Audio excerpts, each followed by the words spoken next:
This is my third evaluation for what have you learnt from your audience feedback.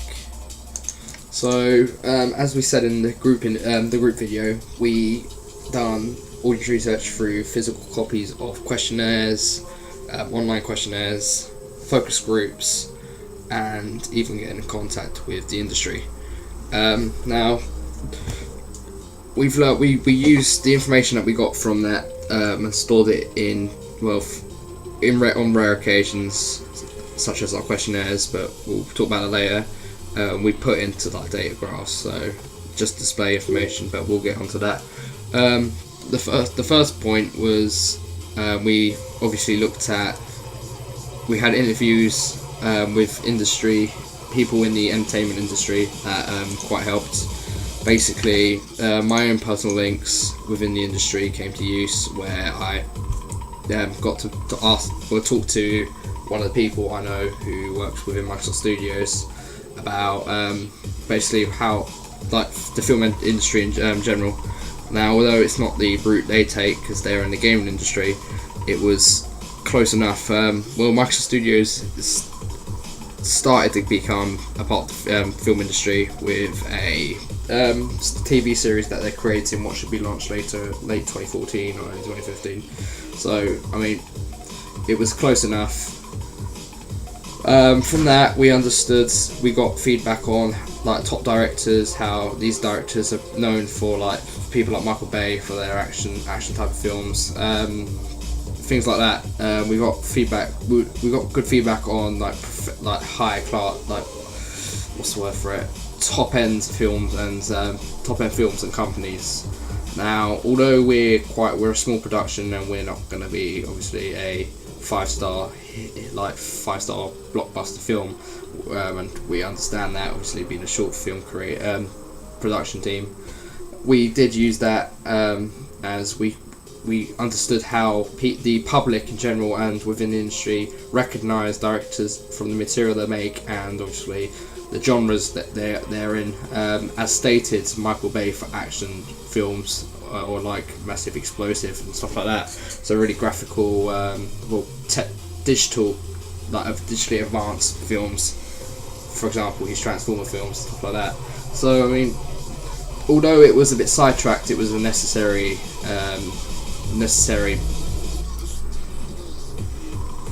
What's the words? Necessary query, shall I say? Now, stepping aside from that, we started looking at questionnaires, so online questionnaires. From our online questionnaires, we didn't really use it, as it wasn't really successful in the way that we were hoping it to be. Unfortunately, we got no feedback on that. So that just shows, although we're living in an era where social media and everything's going digital, and everyone has access to technology and the internet in some way, we unfortunately didn't get too much out of it. However, we did, with our physical copy of our questionnaires, we got a lot of feedback, a lot of information. What we then put the data into graphs and made a PowerPoint with basically displaying the information, talking about it, and then getting conclusions from it. We use that for guidance, obviously, so we know what the audience want and stuff like that.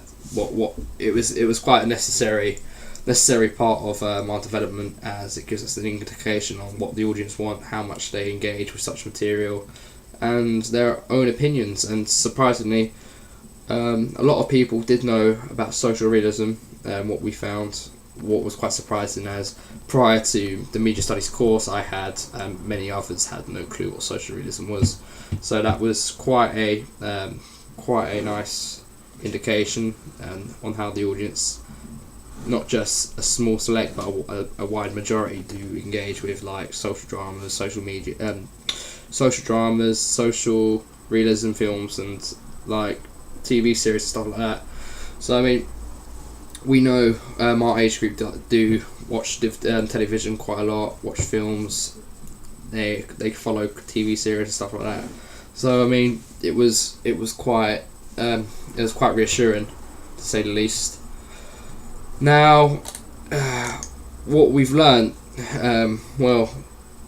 although it didn't really make a difference to our narrative. It did, however, change the way we wanted to advertise our products.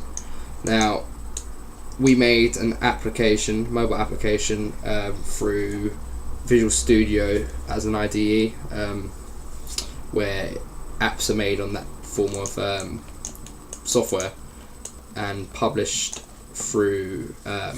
published from that software onto like Windows stores and iOS stores, stuff like that. Unfortunately, we didn't have no funding to get a license for us to publish it. However, we did have a fully running app.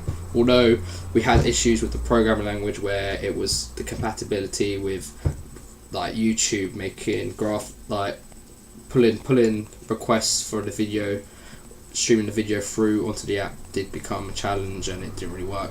Nor did imagery and stuff like that. So that was an issue with the compiler, the IDE, not any fault of our own.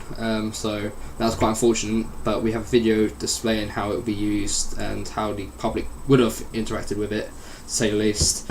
So we kept that open, as we obviously understood that how especially our age group and our target audience's age gap, like, interact with digital devices, and a mobile app was probably the most necessary and efficient way of putting our material across, other than advertising through social media, social networking.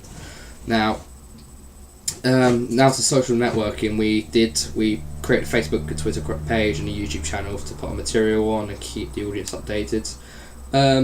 That also once again entwines with the ideology of the fact that our generation, and obviously the age group we're targeting, uses social networking media and stuff like that. So we got that concept, understood it, and took it to our advantage. Obviously now, because we understand we're a low cost budget and we have no budget as a production team, and our material is free of charge, we understood that we couldn't go on large scale advertisement or spend any money onto advertisement. So the most efficient way was to advertise via social networking, as it's got an open, obviously a wide range of an audience, so it's quite open to the public. It goes around quite quickly. We just have access to a wider range of people, and so get it out there at a much more efficient way than, say example, giving leaflets out on the high street. It's two different concepts. Now a lot of professional companies, almost all, in fact, use social networking to advertise their stuff through Facebook pages, as even in a professional environment, were in a professional industry, within the film industry, they know that a lot of people use Facebook, Twitter, Instagram, Tumblr, YouTube, and many other social forms of social networking. Now, advertising their material, bonus deals and merchandise and stuff like that, just keeping the audience updated is a efficient way of publicising your material, obviously, and getting out there. Now, what goes in hand is the fact that social networking is free of charge. Now, so obviously putting advertisements on social networking, say as banners on a Facebook page, will cost. But if you make a Facebook page like a group, where it's its own page and it's down to the user to either follow it or not, that's for free of charge. And so it's just down to it's really based on how known you are, how popular your material is, and how much the audience wants to interact and keep up to date with the stuff you're doing. Now, obviously that's a difficult task for us, as we're small. No one's heard of us, and we're quite isolated in the means of we can only share with people on our friends list, and maybe friends of friends, depending on how lucky we get with the advertisement side of things, and how widespread our Facebook page will go, our Twitter and our YouTube. But yeah, we wasn't going to rely on social networking too heavily, as we're not too fussed about, obviously making sure it's a mainstream blockbuster short film. So we pretty much just had it because we needed it, and it was an efficient way of keeping the audience updated. So yeah, it was quite nice to have. Now, we'll see next.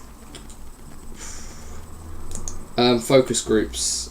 we did a focus group with with members of our target audience, and yeah, it went quite well, as you can see in the video.